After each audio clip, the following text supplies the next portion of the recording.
মেয়েটি শুধু তার বাবাকে জড়িয়ে ধরেছিল, কিন্তু ঠিক সেই মুহূর্তে স্বামী সেটা ভুল ভেবে নিল। সে নাকি প্রতারণা করেছে। এই ভুল বোঝাবুঝির কারণে কোনো চিহ্ন না রেখে সে অদৃশ্য হয়ে গেল। চোখের পলকে কেটে গেল ৩ বছর। যে মানুষটি একসময় তার স্বামী ছিল, এখন সে দেশের এক নামকরা কোম্পানির সিইও। আর মহিলাটি কাজ করছে একটি প্রকাশনা সংস্থায় সাংবাদিক হিসেবে। একদিন অফিসের কাজে সে ইন্টারভিউ নিতে এলো সিইওর কোম্পানিতে, কিন্তু ভেতরে ঢুকতেই চমকে উঠল। ওই মানুষটা তো তার ৩ বছর ধরে হারিয়ে যাওয়া স্বামী। তার পাশে দাঁড়িয়েছিল আরেকজন নারী। মহিলার ভেতরটা হাহাকার করে উঠল, কিন্তু দ্রুত নিজেকে সামলে নিল, কারণ সে এখানে এসেছিল কেবল কাজের জন্য। তবে সিইও তাকে ভেতরে নিতে দিল না, বরং এক বোতল স্যানিটাইজার ছুড়ে দিয়ে ঠান্ডা গলায় বলল, পুরো শরীর স্যানিটাইজ করে নাও। অপমান গিলে নিয়ে সে মাথা থেকে পা পর্যন্ত স্যানিটাইজার ছড়িয়ে নিল।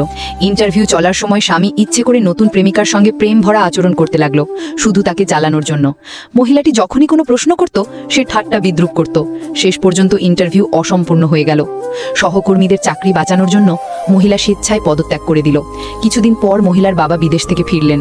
তিনি এক বিশাল ভোজের আয়োজন করলেন এবং সবার সামনে ঘোষণা করলেন তার পুরো কোম্পানি তিনি তুলে দেবেন মেয়ে আর জামাতার হাতে। ঠিক তখনই সেখানে উপস্থিত ছিল সেই সিইও। খবর শুনে সে হতবাক হয়ে গেল। এ কি, যাকে ৩ বছর ধরে অবহেলা করে এসেছে সেই মহিলাই আসলে তার বসের মেয়ে? তখনই তার মনে হলো সে ভয়ঙ্কর ভুল করেছে, স্ত্রীকে ভীষণ ভুল বুঝেছিল।